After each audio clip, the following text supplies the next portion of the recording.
that version. I mean, it's just crazy requests. Mm-hmm. And so they added that version to their playlist, and the record label's going, what is going on? No one, they didn't even know Push It existed, practically, the record label. Mm-hmm. And now all of a sudden they're hearing all this stuff coming from the Bay Area about Push It. And so the program director told them they were playing my remix. And so they contacted me, the record label contacted me, and they asked if they could buy my remix, and I said yes, and they released it on the 12-inch and on the album. And that was the version that they did the video to, and, that's what happened. It ended up going platinum, and I got a platinum record out of it. And, yeah, that's really cool. And like, by you being in radio for like so many years, you're around during the days of the infamous network and indie promotion. Correct? What? In radio, there was this group of people that had control of various radio stations and certain networks called the network, and this was the days of indie promotion where they have indie promoters go to stations to promote a record. Oh yeah. Yeah, they're the ones that they were almost frontmen. I don't know how much I should be saying. yeah, just keep it clean and sort of, like sum it up. You're around during that period where there was heavy payola going down. Oh yeah. Yeah, it was very well, layered. Like, the promotion people, they got paid for, quote-unquote, promoting the records to the program directors. And the program directors, the independent promoters, quote-unquote, would convince the program directors to play the records they were playing. Mm-hmm. And so on and so on. Okay. Now, when was it for you that music sort of took a change? It was like you didn't really feel that same oomph. I would say the early 90s, things started getting very repetitious, and a lot of uncreative sampling was going on. Mm-hmm. And it just, everything started sounding the same. The tempo of everything started slowing down. Everything was a New Jack beat or an Eric B. and Rakim beat, and that was it.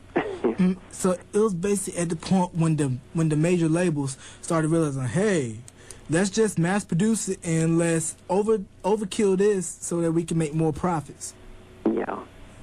And and program directors basically, well, the corporations started coming in too, and like you said, by the mid-90s, they had completely taken over. So, the music just really just started being very uncreative in the early 90s.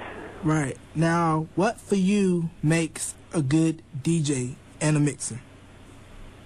Say that again? What for you makes a good DJ? What to me makes a good DJ? Mm-hmm. Yes.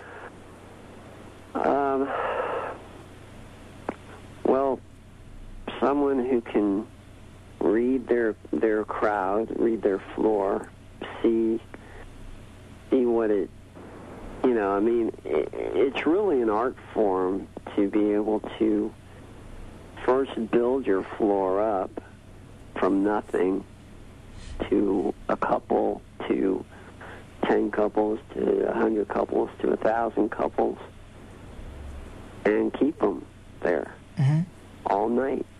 And do it in a way that, people aren't getting bored. They're hearing new stuff. A DJ who can work something new in, without losing the floor. You know, I used to play something new very gradually through the night.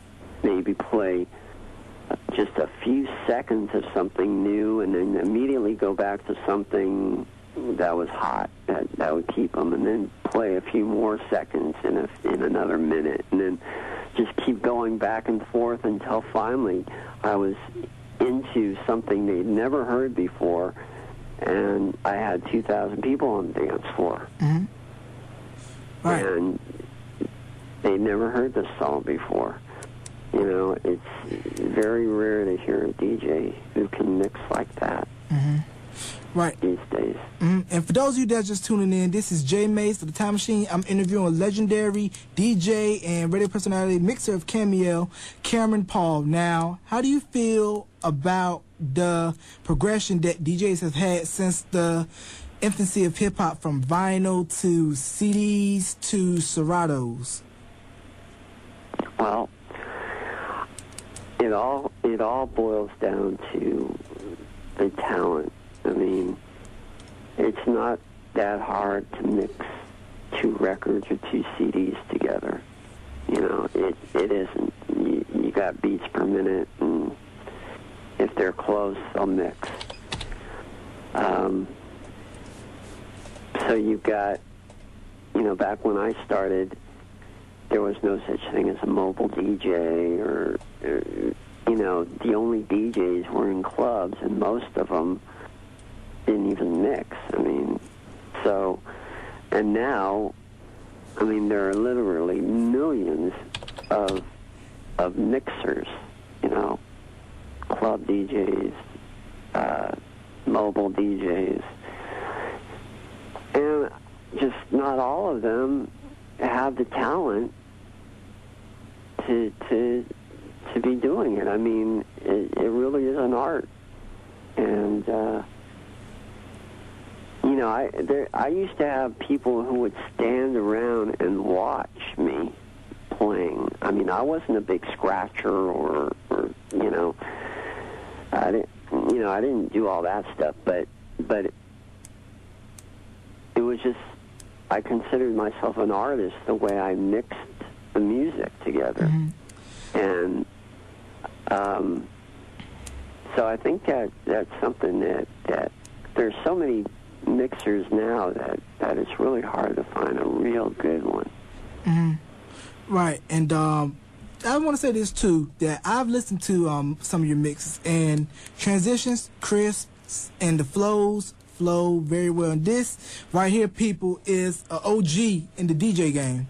You know, so he knows what he's talking about. And to all you DJs that are listening to this show, take heed to what he said, because he's been doing this since the 70s, and he knows what he's doing. So before we close this interview, do you have any people you'd like to thank, any shout-outs that you want to give?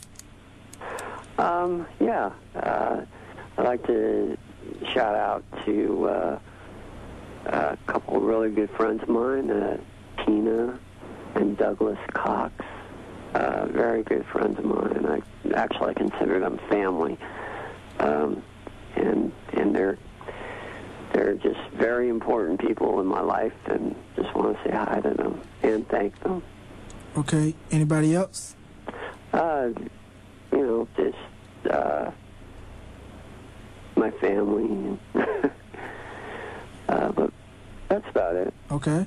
All right, ladies and gentlemen, right here on the Time Machine, exclusive, legendary DJ, mixer, Camille, radio personality, Cameron Paul. Mr. Paul, thank you for doing this interview with me. Hang on the line. I want to talk to you.